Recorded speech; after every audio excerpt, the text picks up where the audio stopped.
Breaking news with Paul Toole. Hello and a very warm welcome. The Cal League, the first Crip softball league in Los Angeles, presents its coffee table book of 500 Black Unity pictures by author L.A. Nutt. The Cal League uplifting families, communities, and ending the sickness of gang violence that has plagued black communities for over 50 years. The Cal League players, former Crips on 11 teams, backed by their communities, create a safer environment for all LA communities. That's all for now. Thanks for watching. Until next time, goodbye.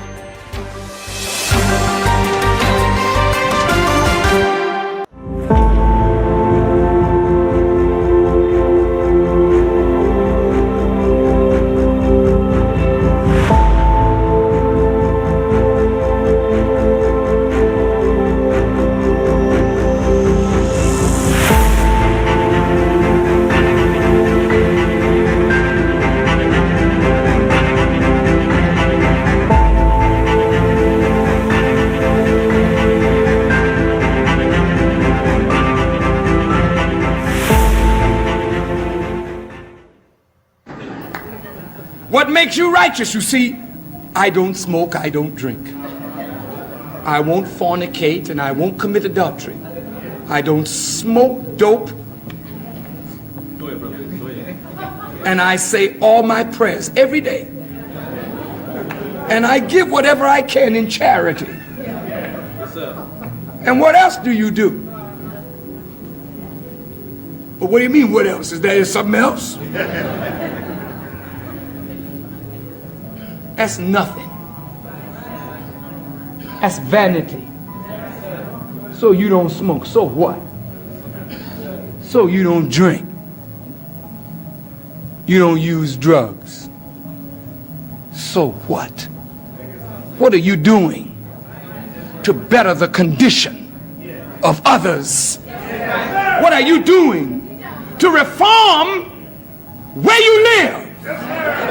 And if you do nothing to reform society with the knowledge you have received, then you are guilty of concealing knowledge. And that is a cardinal sin. Yeah, welcome to the show. I'm your host, Dr. Crip, man. Welcome back. You know, we back on it again today. Please like, subscribe, share, do all the stuff, I just thank everybody for coming through, man, spending time with us, man, trying to get a little bit of this knowledge again.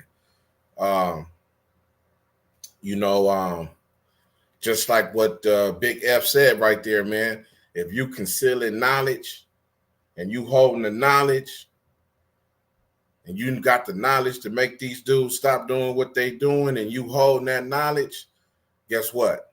You are guilty of a cardinal sin. Maybe your life will get spared when you get 6 shots, 4 shots, 2 shots to the dome. How you think they be living like that? You got to have God on your side to be living like that, But we back again, man. This is the same old thing. I ain't going to be on here too long. I'm going to just take up a couple of people's time, a little bit of your time, let y'all know what was happening before the Crips. You feel me? As you can see with some of them pictures that's going on right there. I told you I got all the research. I got all pictures. It go endless, man, of how many pictures. And, some people got some of the same pictures. Some of the people got some of the same information. But, I guess it's about if they're going to let it loose or not,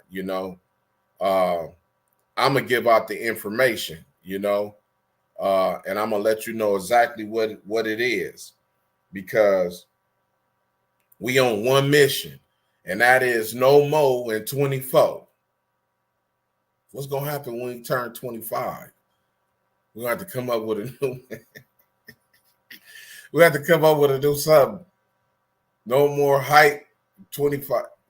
No more jive in 25.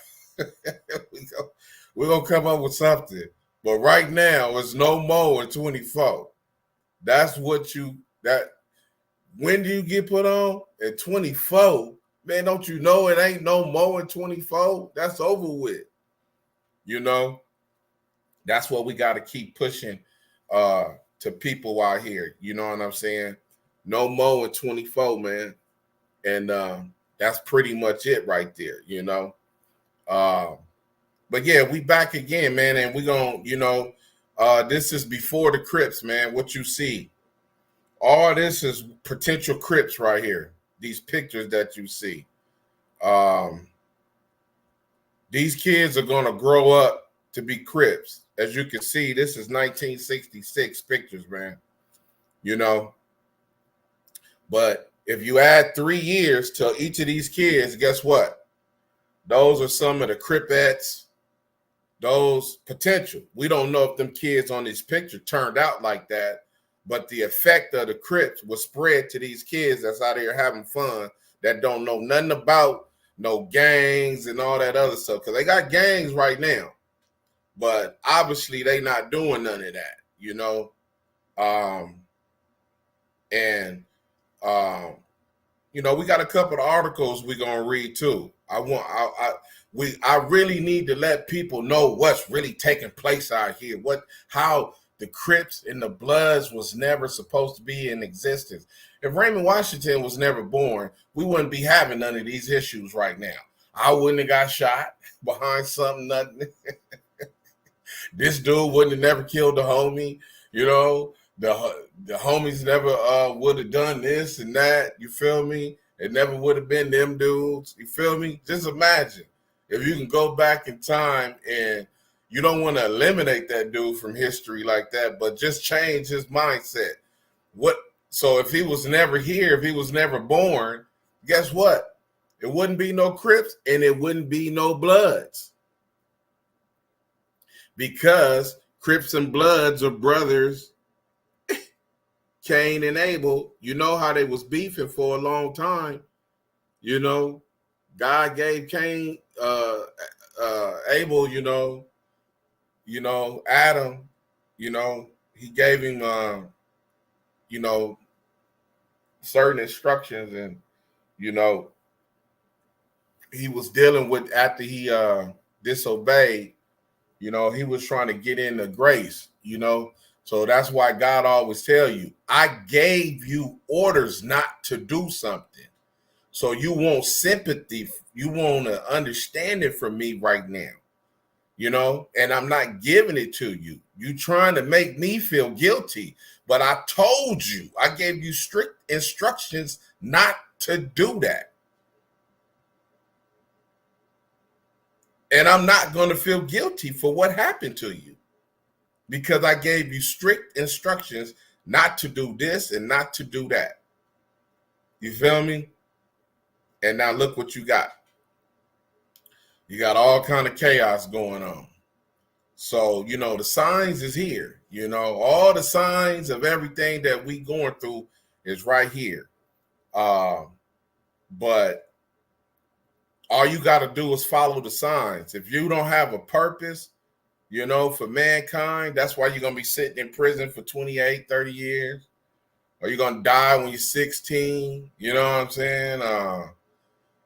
You're going to be stuck in a bad relationship for 28 years, end up killing the man or killing the girl.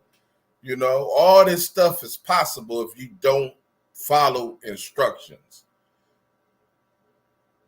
If you do not follow instructions, which is just live your life right, eat right, live right, be kind, compassionate, you feel me, to your fellow man and woman. Donate your time, help, you know. Even if, hey, man, you know, I got to get the bag, homie. I work, you know, I work, I don't got no time. Yeah, I know. You can make up for it by people on the street. You know, homelessness is in the crisis out here, you know. You could do your part where it matters, you know, whether it be your next door neighbor. Your next door neighbor might be your mission, you know. Them kids in the house, you know, their parents is messed up. But yeah, that's what all this is about. But this is these pictures are from the Watch Riot, homie. You understand what I'm saying? They from the Watch Riot. This is what you got from the Watch Riot right here. You know? So this is what before the Crips. These pictures are or what you seeing are, this is before the Crips. You know, I ain't never ready, man. I got to learn how to, you know, get ready, because I'll be messing up. But these pictures that you see right now are before the Crips. This is stuff that's I want to read this one particular article to you, and let you know how these dudes did their thing, you know.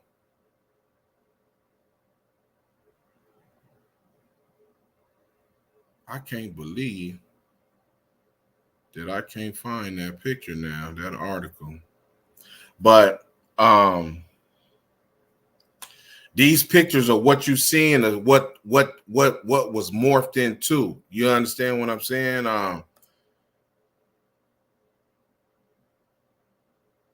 These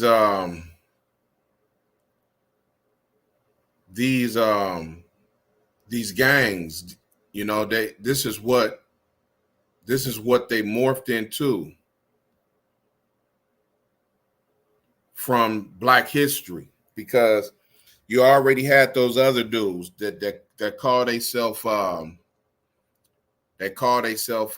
gladiators, and you know, gladiators and Slauson businessmen and all that, you know. But the Crips, you know, they end up getting into it with them dudes. Lord have mercy. Let me see. Let me go ahead and see.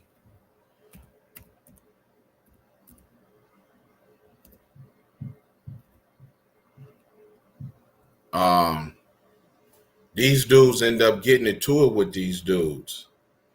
And you know, it was real bad. I can't find my article. What is this? Oh man, this was a good article too. And I can't believe that I can't find this article. And what you seeing is how these dudes how they morphed into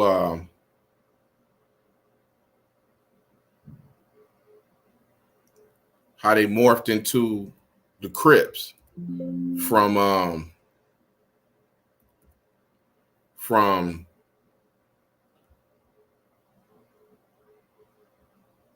going from this depression and all this other stuff, you know.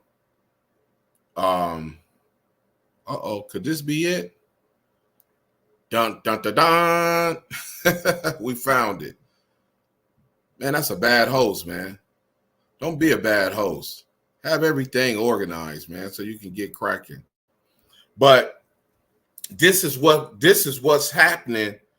This is what's happening before the Crips even got started. You see, as you can probably see right here, this ain't the best condition for kids or whatever. So imagine the Crips coming along out of this. So if you add 3 years to all these kids right here, obviously they're going to be 9, 10, and all that other stuff, right?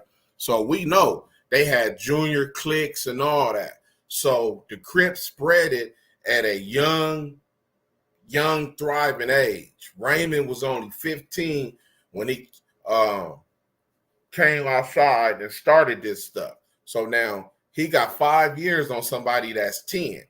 But somebody that's 10 is already idolizing these dudes. You feel me?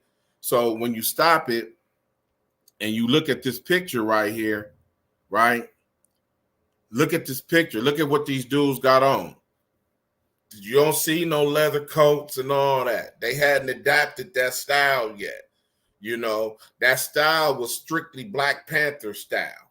You understand what I'm saying?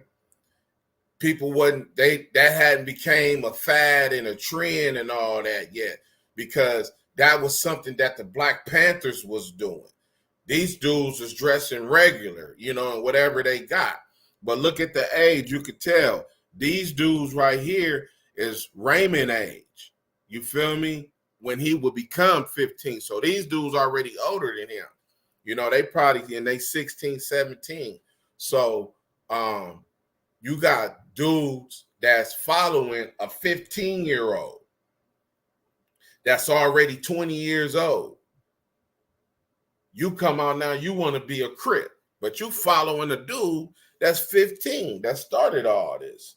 So this is ironic, you know, which I've seen in the 90s before. I've seen grown men follow somebody 19 years old, lead them straight down the dark road. And I'm like, you let this dude check you? You 26, 27, and you a G? And you let this dude 19 check you because he got money? What? History repeats itself. It's the same thing. You know, once that dude got going, you know, wasn't nobody finna say nothing to that dude. You know what I'm saying? They were scared of him. You know? They were scared of him. So what they was going to do? You know, he got 5, 6 people riding with him. Here you is 24 years old and you following a dude that's a Crip because the gladiators, your homies got killed off. You know, the gladiators, the businessmen and all them, because they went to war with the Crips, because the Crips couldn't, they was like, we ain't dealing with y'all, you know. It's even stories, and when you read the books, that one of these dudes supposedly socked Raymond. Like, man, you ain't gonna, what was he trying to be, a Baby Avenue or something like that? And like, nah, man, you ain't, get away from me, and, you know, fired on him, you know. So that gave Raymond the idea to create his own.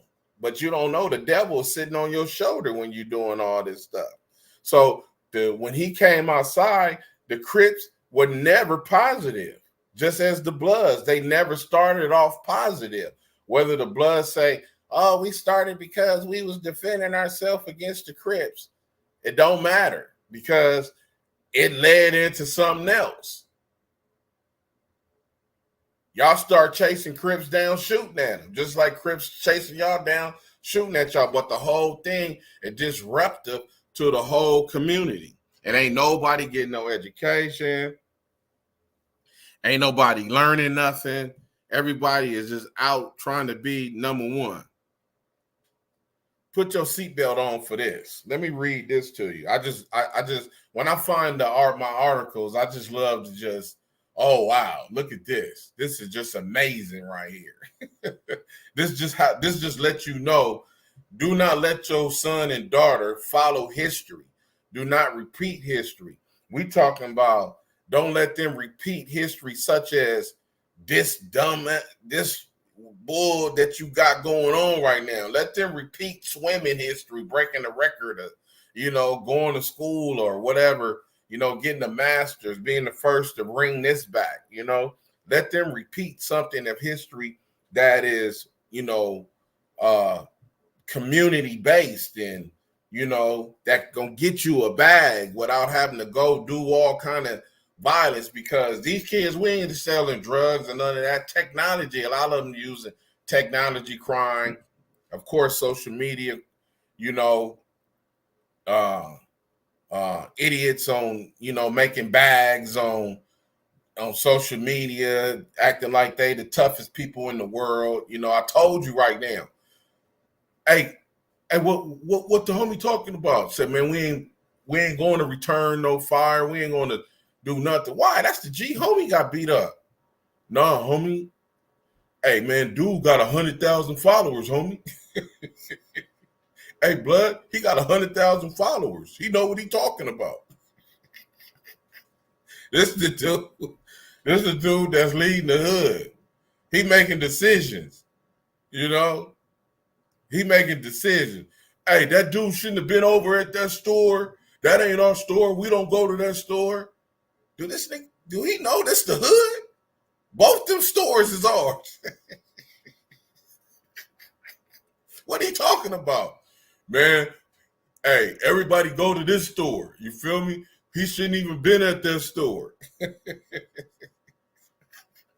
You know? Come on. Man, he got 100,000 followers, man. He know what he doing, man. You know, everybody gonna listen to him. What? Man, how long, when that dude got put on? In 24? He got put on in 24, homie. Man, are you serious? Listen what I'm talking about. Gang violence was blamed in the shooting death of a 16-year-old Los Angeles boy over the weekend. Police say the victim, Terrence Ridgway of 3430 South Walton Avenue, was standing with a group of teenagers outside a party at 1250 West Jefferson Boulevard. Early Saturday morning, when 3 juveniles fired several shots into the crowd and fled.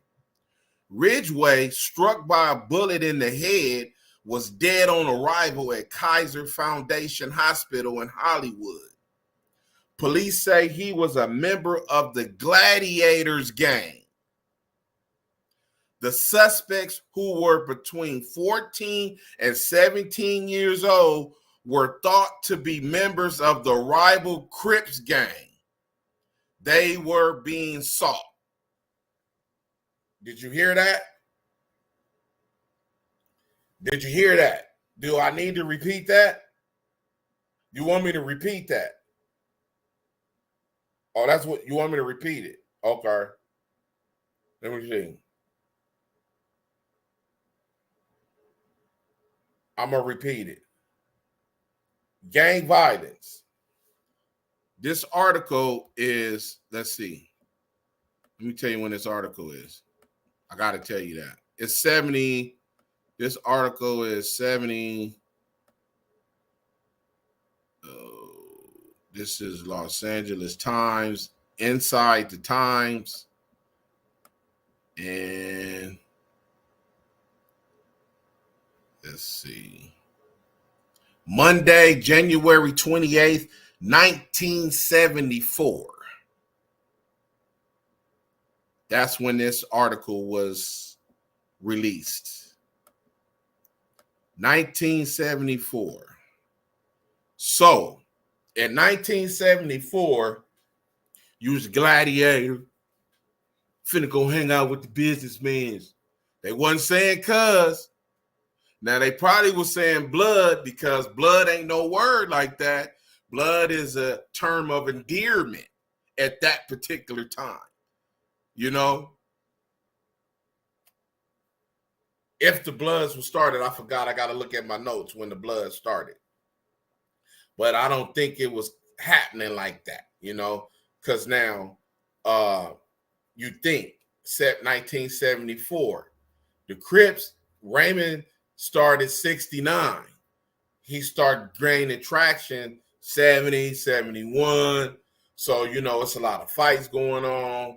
I don't think the Bloods was created just then yet, but they was getting there. They was getting ready.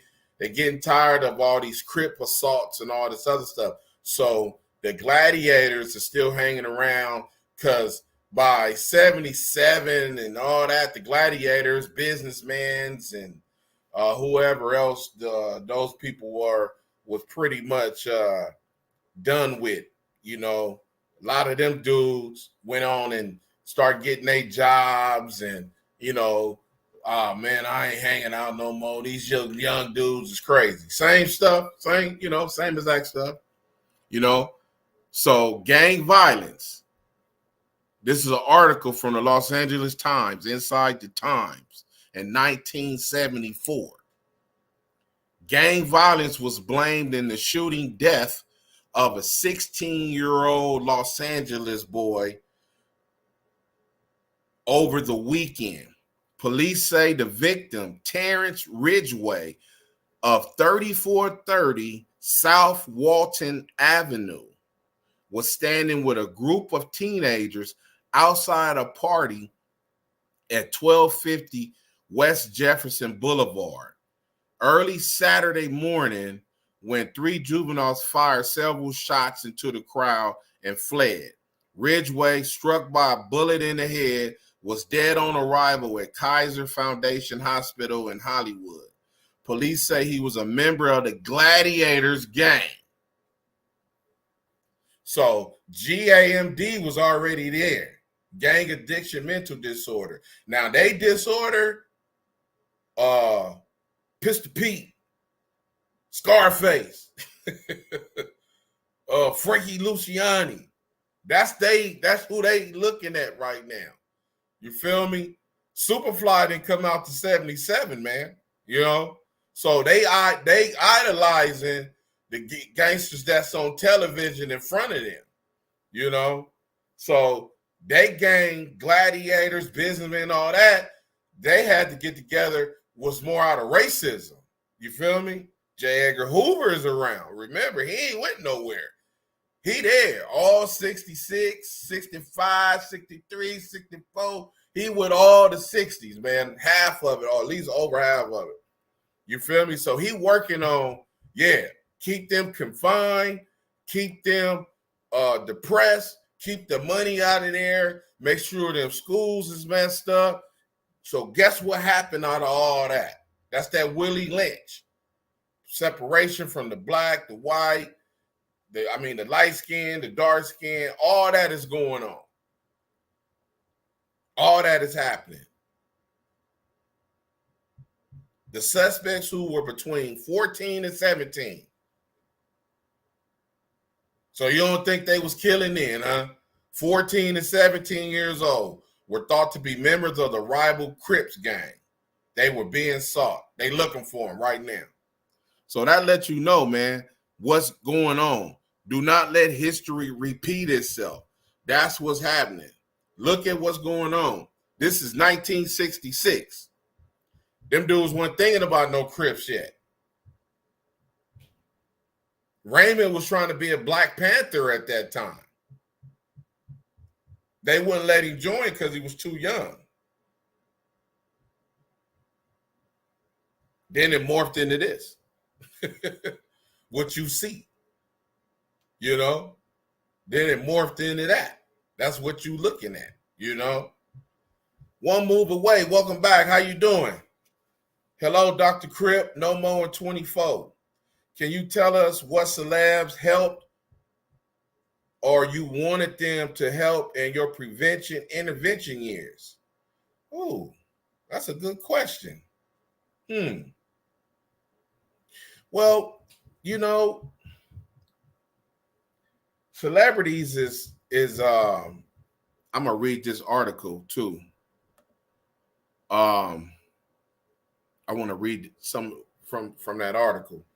You know, celebrities is of course, you know, Jim Brown, he was one of the biggest, but I don't know if I fumbled the football or, you know, what happened. They tried to pay me the $5,000 a month to go to the jail to speak, but I wasn't going to go inside no county jail to talk to nobody. It ain't worth it.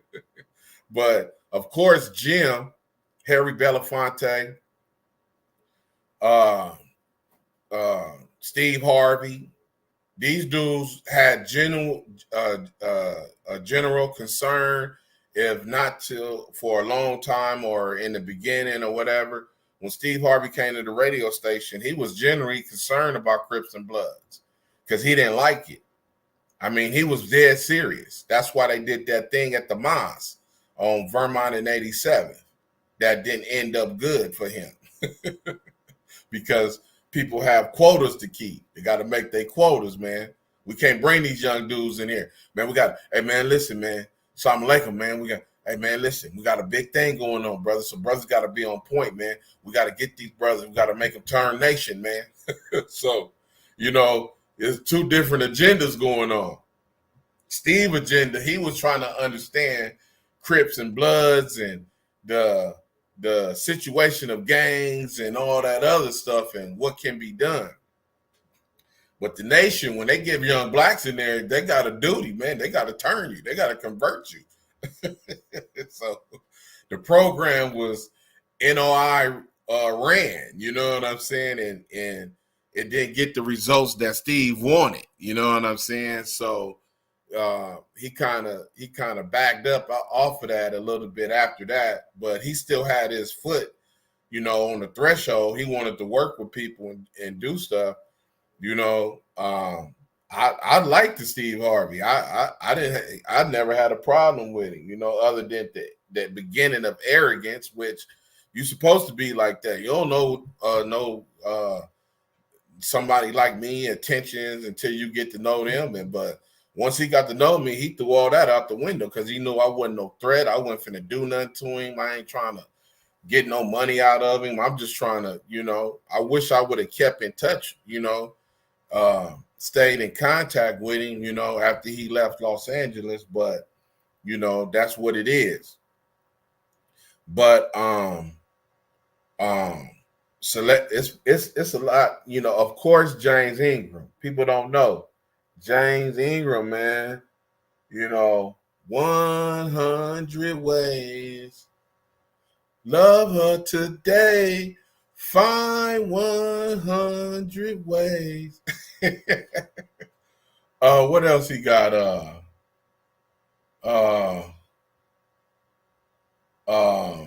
The song with is it Austin? Patty Austin? Patty, he got a song. He got a few hit songs. James was the first R&B artist to win a Grammy for an album, an R&B album. Oh, and he had the longest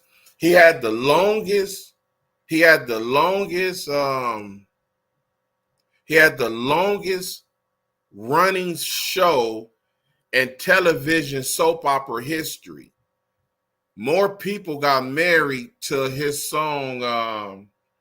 What are them songs James got? I can't think of them other songs. But that song was used in more television soap operas and live stuff than any other song. One of his love songs that he got, he got the deep love songs. But yeah, James used to that dude right there, man. He was that's my boy right there, He was 100% Unity One. And his family, he called them the James Gang. He was like, yeah, nut. He was like, yeah, I know you some, yeah, all right, you a Crip, huh? Yeah. Well, you don't want to see the James Gang. We ain't playing. Him and Deb and his wife and his kids and all that. He like, we the James Gang, homie, and we don't play. That's us. You know what I'm saying? He showed me, he even had it on his credit card. He had a credit card. He showed us. He was like, look, it's on my credit card. It said James Gang. The name of on his credit card. So James was definitely one of the biggest celebrities that ever helped us, was down with us. Of course, we had Dominique DePrima, radio. She's in radio. Who else?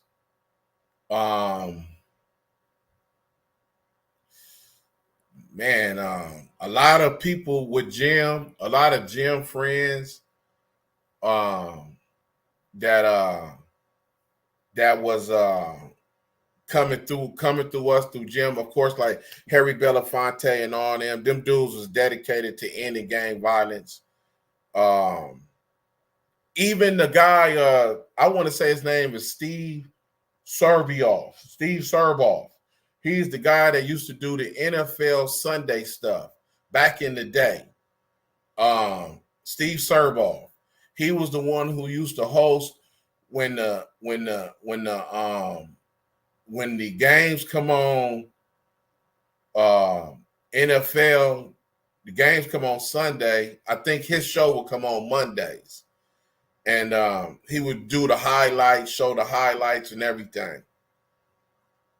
That dude was heavily involved with Jim and trying to deal with us in gang violence because he knew that a lot of kids coming to the NFL was from, little areas that were plagued with gang violence and stuff like that. So he always used to try to holler at us.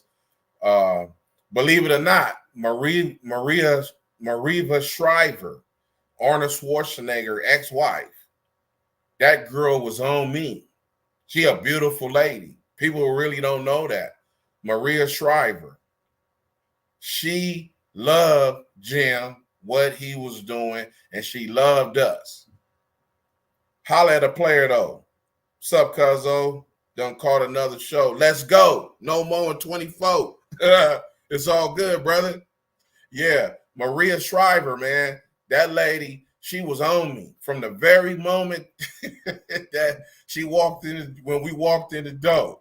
She was just on me. Like, and I don't know where that interview she did, where she got. She gave us money. She did everything, Steve Serboff gave us money. Who else? DJ Quick. He was when we met him, he was on us. He was trying to get with us. He wanted to try to work with us and do stuff. But Bo had, he was picky like that. He would fumble the football. He kind of wanted to deal with who he wanted to deal with, not necessarily because they were celebrities or whatever the case, but anybody that showed a true desire to help and do stuff, he would try. That's who he was kind of like would deal with. But DJ Quick was serious because the day we met DJ Quick, he called us about an hour after we left him. He called us like, man, what's up, man? Woo, woo. He like, Bo, man, I really want to get down, man. Whenever when y'all put, because that's why if people remember Unity One, we put on the concert at the sports arena. Our concert is the concert that Snoop Dogg and Ice Cube was on the same stage together.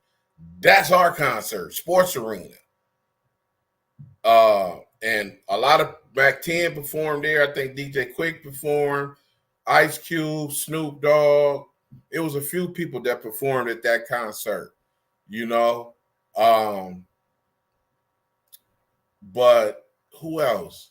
Oh, Shaka Khan. She was really with it.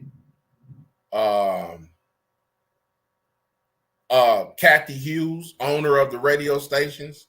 She definitely with it. She gave us a platform. She gave Bo the radio show. She gave us money. She hooked us up with people that gave us money.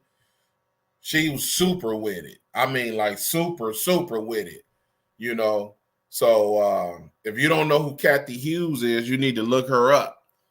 She's super with it. She owned radio stations. She owned like 2 radio. I think she owned Power 106 and 92.3 The Beat and an AM station. She super was on. And then you said, or you wanted them to help in your intervention years. One thing I regret that I didn't get to see that could potentially, that I knew was going to be something special, when I had Russell Westbrook and Nipsey Hussle. If you go look at that show, you see the picture of them at a Thanksgiving that Russell Westbrook does every year at Jesse Owens Park.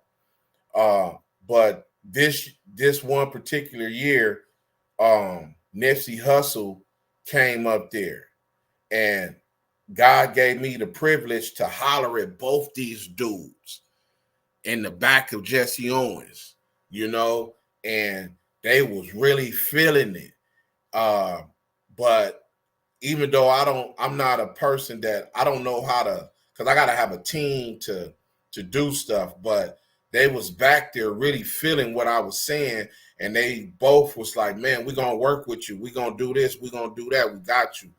Unfortunately, you know what happened to Nipsey and then what happened to me. So that dream didn't never come true, but it was something that was real nice that I was trying to make happen. Because if I would have got these two dudes together to let's work together and let's do this and that, and because I don't be asking these dudes for money. I don't know how to ask somebody for money. You know what I'm saying? The park director at the time, he was like, Nut, I want you to ask these dudes for money. And I was like, man, I don't know how to do that. Just them dudes letting me work with them and using their name is good enough for me, because Nipsey gave us stuff, you know, and Russell always give us stuff. So that was a good Christmas program that we had that year, you know. And he was looking forward to the next year, but unfortunately he died. He didn't ever get to see the 2019 one because of the incident that took place. But that's definitely some people that I wanted to, if I could have got them dudes to work together to help me do some of this stuff and plugged in with some of the other people that's out here really getting cracking, I think we would have got a lot done, you know, because ultimately you can't just be, I told some dudes this long time ago, I said, man, when you get these celebrities and all these people coming to the hood, you just can't have these dudes coming to the hood and standing on the block or coming to the park. They gonna get burnt out on that. You can't just have them coming like that. You gotta have these dudes come and do something. They gotta come to an office. See, people, when the problem with these dudes is when they get all this money, they don't go get offices. They don't go get vehicles for to do stuff with the kids, vans and stuff like that. You know, they want to go buy lowriders and Audis and Bentleys and all type of stuff. When really you're supposed to, at your office, if you get a grant, you're trying to pay that rent up for 3 years. You want to just pay the rent with the owner, whoever, if you're buying the building. But if you get a grant and it's $100,000 plus and all that, man, let me tell you what the steps of what you're supposed to do. Most people not following these steps. When you get your office, pay the rent for 3 years. Up front, say, listen, what's the price? Give me a deal, whatever you're going to do. But I need a 3-year lease, and I'm paying it up front. Because guess what? When you go broke, guess what? You ain't got to go nowhere. You here for 3 years. So you got time to rebuild. Get you a van, 16-passenger van, because you're going to take the kids around. You know, museums. My thing is the educational ride. Take them to museums and all that and let them learn. They got to be writing down. Just don't take it. Don't see, people think because they take kids to the museum, oh, yeah, we had a great day at the museum. Ooh, ooh. But then no kids write nothing down on paper. They didn't study nothing. You didn't answer no quizzes. You didn't do nothing. It's an educational ride. The incentives is the game cards and all that. You feel me? And what did they learn today? You gotta have these kids in mind. Just don't take them to the museum and yeah, they learned about, they walked around this. But as soon as they get out, get back on the bus, guess what? That stuff is out the door. You know, they gotta walk in with tablets in their hands. You know, the kids gotta walk in with pencils and pens and let them write stuff down. You know, because that's going to be forever. Once they write it down, they can always resort back to that information. So it ain't about just taking the kids to the parks, to the museums and all that. You know, let them. You got to turn everything into education. So, you know, that's a thing that I wanted to try to get done with them dudes is you know, eventually get a program to where, you know, we could take these kids to these museums and all that stuff like that, and, you know, let them do reports on it, let them turn stuff in and give them incentives and stuff like that. So that's one that I wish that I could have got for sure. Oh, and Troy Garrity, Tom Hayden's son, he real big. Troy is a real good person to have in your corner when you're trying to do something. People might he's the white boy from the trilogy Barbershop. If you ever seen the movie Barbershop, there's only one white barber in there. All three of them. So he is really, that dude is really, really good. But far as the celebrities that really stuck their necks out, I would have to give it to James, Jim, who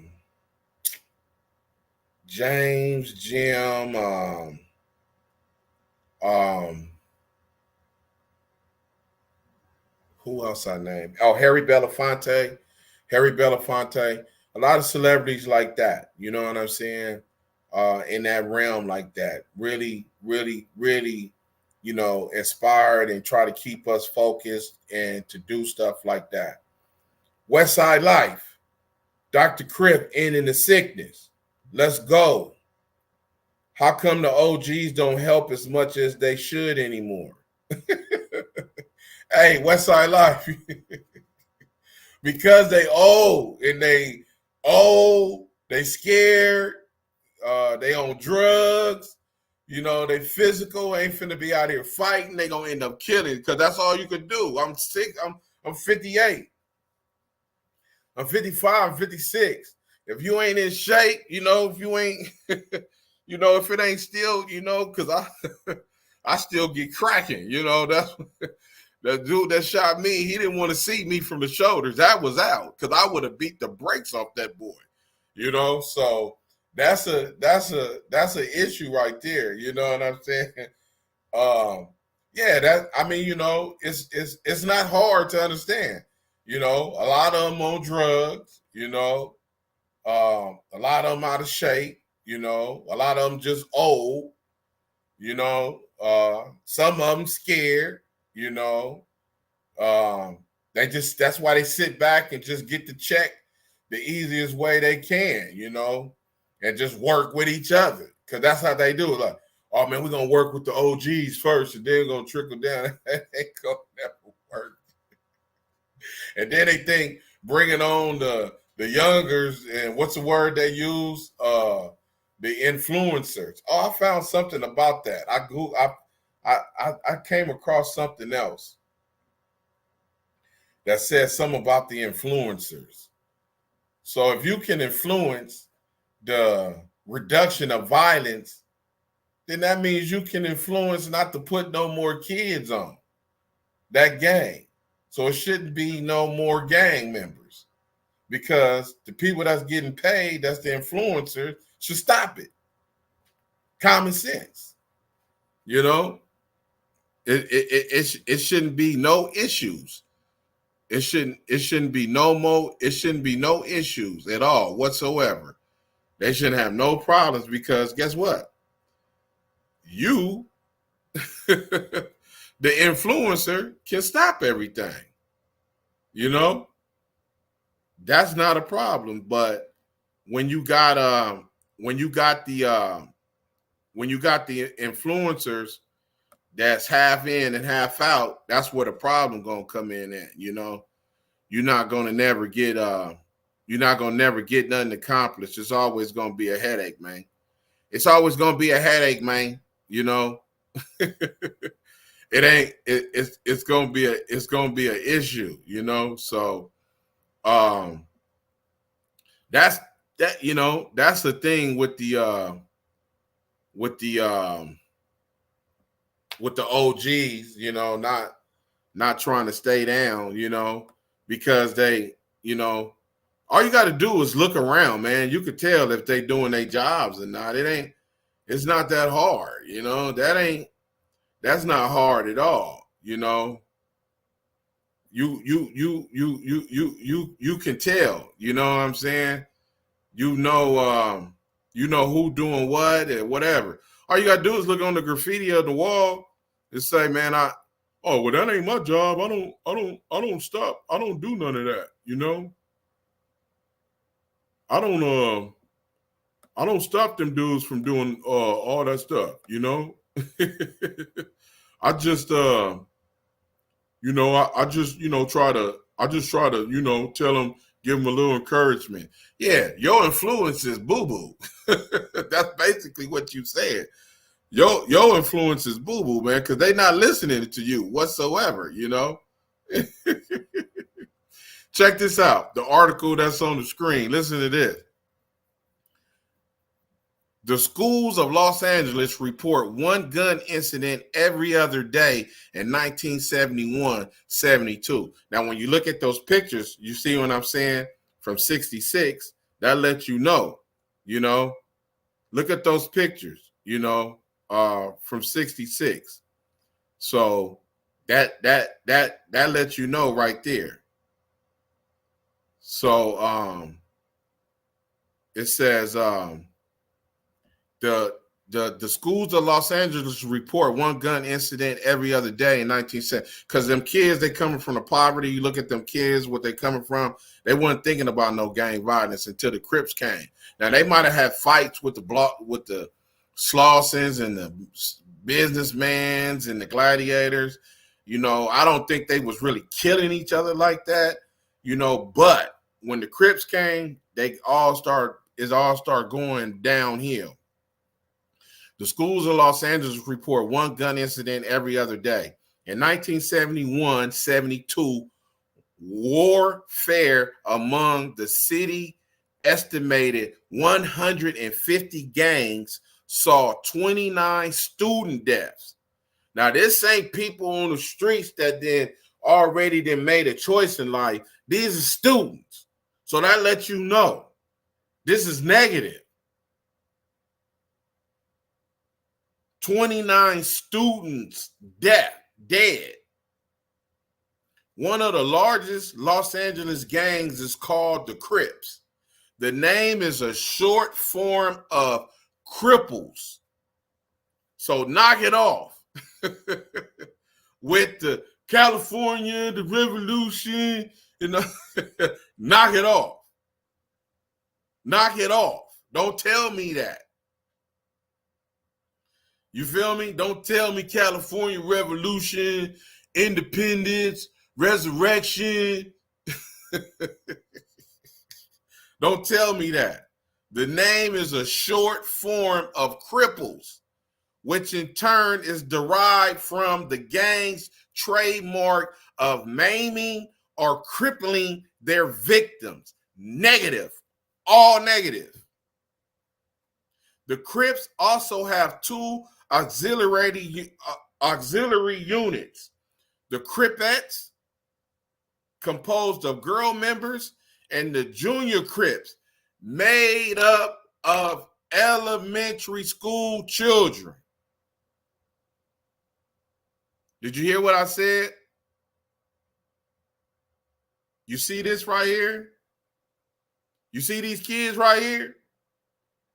They in elementary school. 3 years from now, this one here, the little ones right here in the blue, in the back, them little girls right there, 3 years from now, all these kids is going to be Cripettes and Crips in school.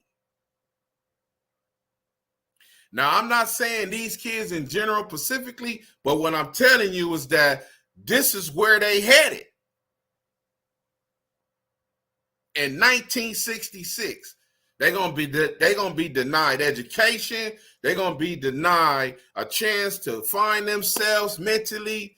They're gonna be denied the chance to grow.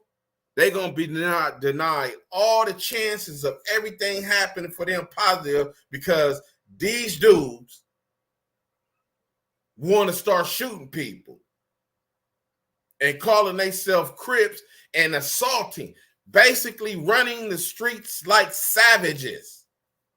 And we find this attractive and positive and good. People proud to say Crip and blood and all that. Come on, man, knock that off. It was nothing never positive. It's been all negative since day one. It's been negative. It was never positive. It was never positive, bro. It was never positive. So knock it off when people are saying, oh, we can do this and that. And man, shut up.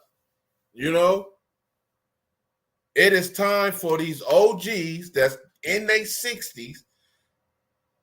You feel me? These dudes right here. You see them dudes right there? All them right there. They in their 60s and they in their 70s. All these dudes right here. They in their 60s and they in their 70s. All these dudes supposed to come out that closet and come say, listen, man, it's all bad, man. We made a mistake, homie. You know, woo, woo. Don't put nobody else on. But are they doing that? No. What they doing? Showing up at the funerals, Crip walking. Yeah, we come to put the OG, homie. You know, crazy C. We putting in the red. I remember Crazy C first came, walked around. That's Crazy C. He had a, you know what I'm saying, he had a 22. You know what I'm saying? That's it. So learn from your mistakes, for history repeats itself, because that's what history is going to do. It's going to repeat itself, you know? And we don't need that.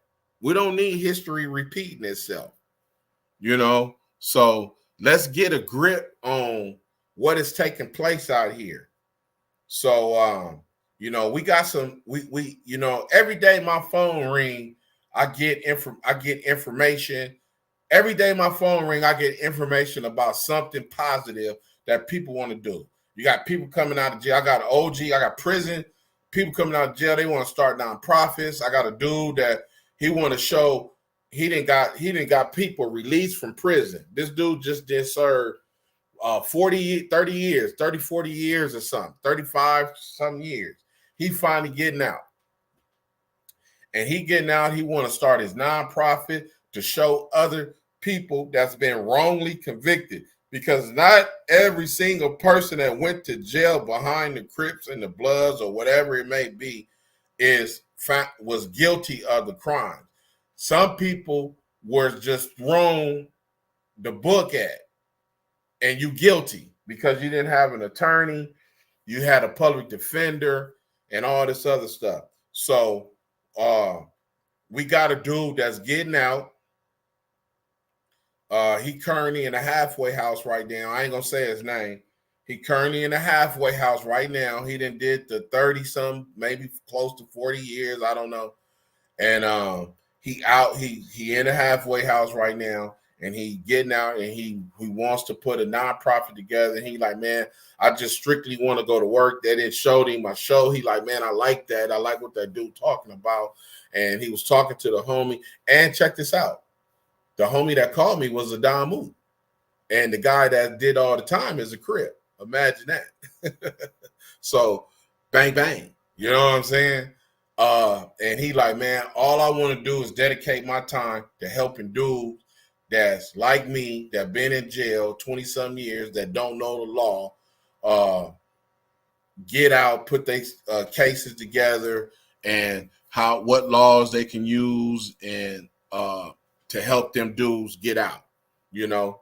And I said, man, listen, the reason why I'm gonna help you, one, because the homie called me, and two, you know how to read really good, and you're really good with those legal words, because you have, in order to file your propositions and all that, you can't be putting them, they, and all this stuff. You got to use the legal terminologies that they using on you, you know?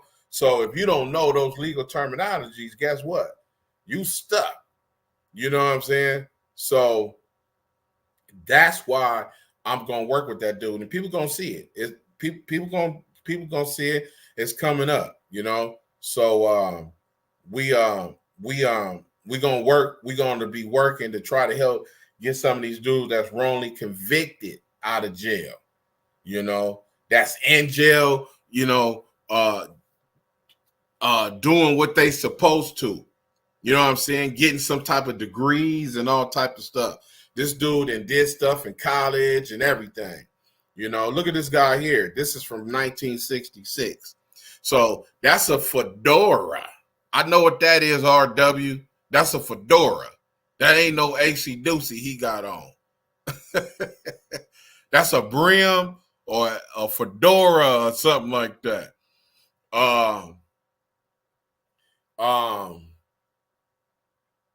But look at his attire though.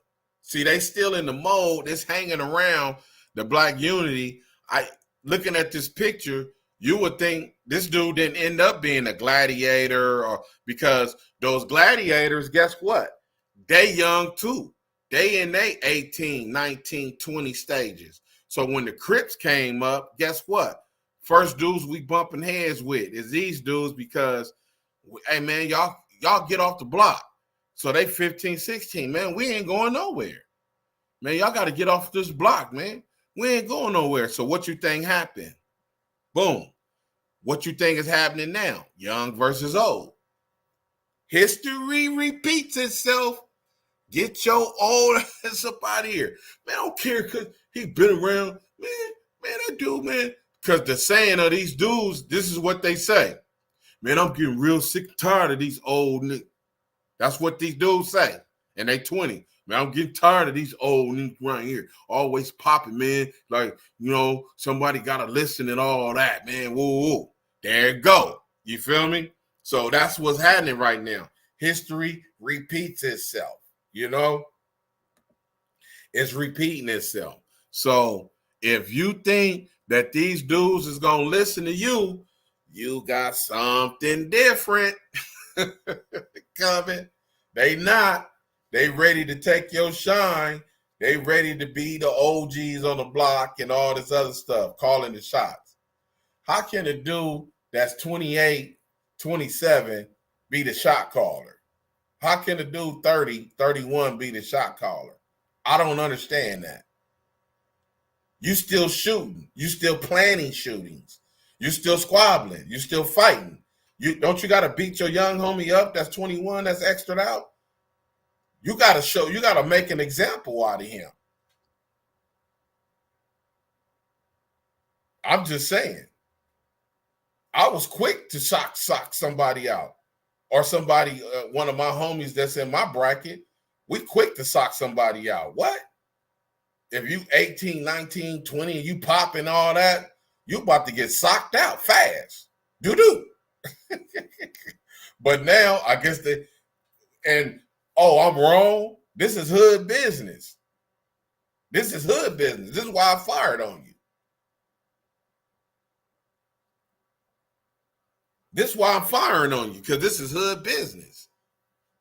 So don't let these dudes try to change the narrative.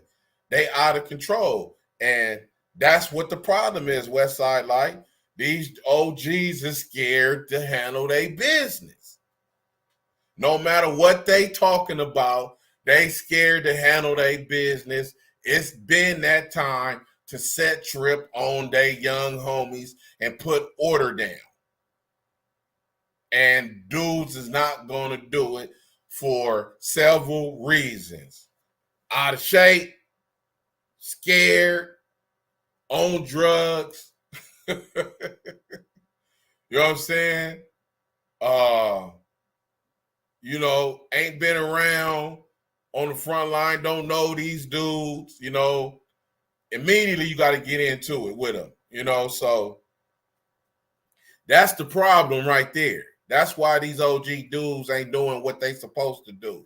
They taking the gang intervention money, the checks, and they just doing the mere bet. They doing the how you say, the minimum to get by. You know what I'm saying? They speak in on these oh yeah, hey, that was a war between them, whatever they putting on their little ambassador reports and grid reports, because they not getting involved physically, or they ain't trying to speak on it like, hey man, what's up? Tell that dude, man, I need to holler at him. They ain't doing none of that, because dudes is like, what that old want to talk to me about? What's happening? They already got it ready, so that's the issue right there. Ain't nobody ready to stand up against these young dudes. But this is what's going to happen. What you see right now. This is the morphing of the Crips. These pictures are before the Crips. This is what you're dealing with. This is 1966. So look at them kids right there. 3 years from now, in 1969, these kids will become future Crips. Future Bloods. They're not going to be gladiators. They're not going to be Slawsons. They're not going to be businessmen. They're going to be Crips and Bloods. And all the destruction, these dudes right here, and all the destruction is going to take place at the public schools. It would unfold at the public schools. It will happen at the public schools. Check this out. Los Angeles is not alone in having trouble with grade school criminals. In Winston-Salem, 3 third-grade pupils were charged with extorting nearly $1,000 from a couple of classmates. 2 of the boys were 9 years old, the third 11.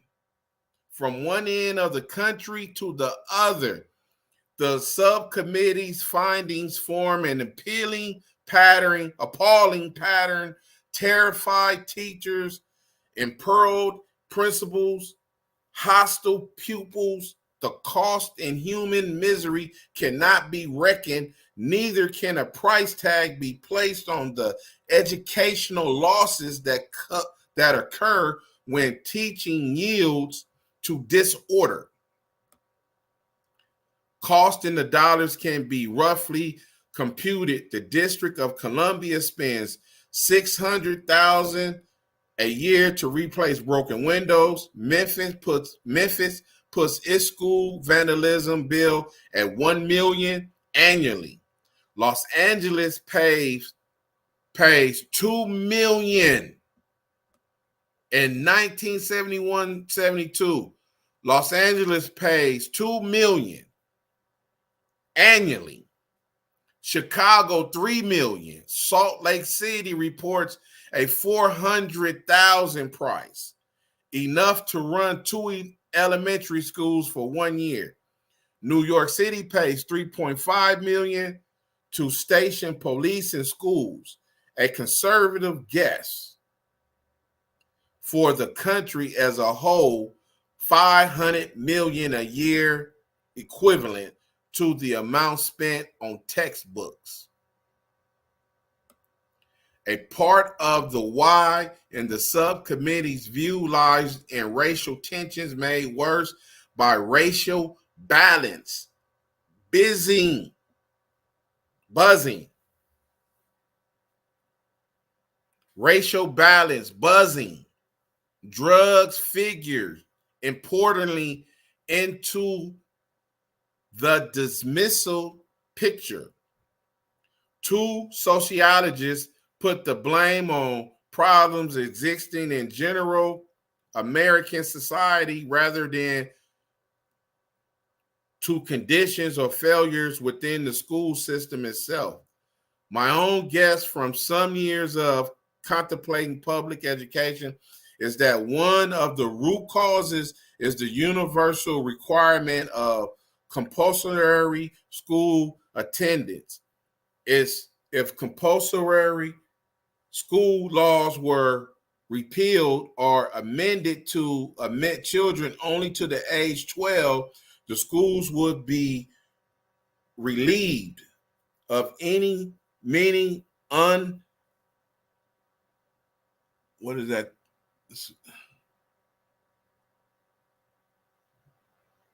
I can't read that. The words are mushed together. But incapable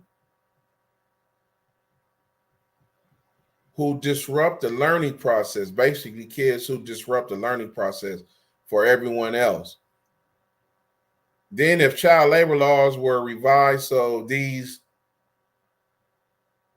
loaders could be put to honest work, as in Europe, still more good might be accomplished. Yeah. See, that lets you know right there, man. There's a lot going on. So basically, don't let your child be victim to gangs in the streets out here. Don't let your child become a blood. Don't let your child become a Crip. Don't let your child do none of this silliness that's going to cost them their future in education, their future in being a productive, family-orientated person with kids and none of that. Man, you better go out backwards trying to save your kids out here. Time flies. I didn't mean to take up your time like this. I want to thank everybody for coming out. One move away. Holla at a player, though. West Side Life. Always. This is Dr. Crip, man. Please like, subscribe, and share, man, because that's the only thing we're going to do on here is keep kicking the fact. And we ain't finished. We got more pictures. We got more articles to read. We will be back tomorrow. I'm trying to be here at 6 o'clock, man. 6:30. That's really what I'm trying to do so I can let y'all go early. But we will be back. This is GAMD, gang addiction mental disorder, before the Crips. This is before the Crips, man. This is what we're talking about. This is before the Crips. These kids will be punished by becoming Crips and knowing the Crips and dealing with the Crips. All these kids right here in Watts. This is after the Watts riot. You may not know it, but the Watts riot happened in 1965. You wasn't even thought of. This is 1965. I wasn't born till 68.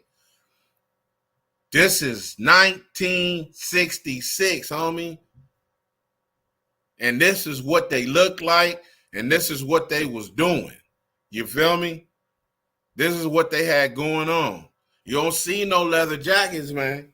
You don't see no AC Deucey hats. No, AC Deuceys is a gang. Ace Deuce. Ace Deuce hats. AC Deucey is the gang. Yeah, we wear Ace Deuce hats. These is the dudes that will come up out of this, man. That go to AC Deucey hats in the back. Look at that little dude in the front. I hope he got his education. This is what it morphed into. Violence in the schools. And these dudes right here. So these is the dudes that need to be out on the front line right now. Going through the hood, checking everybody. Not scared of these dudes that's 30, man. And 27 and 28 and 21 and 22. You feel me? We got to get it together, man. You got to get it together, man. So this is the Dr. Crip Show, man. I want to thank everybody for coming through, man. One move away, West Side Life, holler at a player, though, and everybody that came in the view. We'll be back tomorrow, hopefully around 6 o'clock. And this is GAMD before the Crips. This is before the Crips, man. Before the Crips. So this is Dr. Crip, man. Thank you for coming through. I'm out.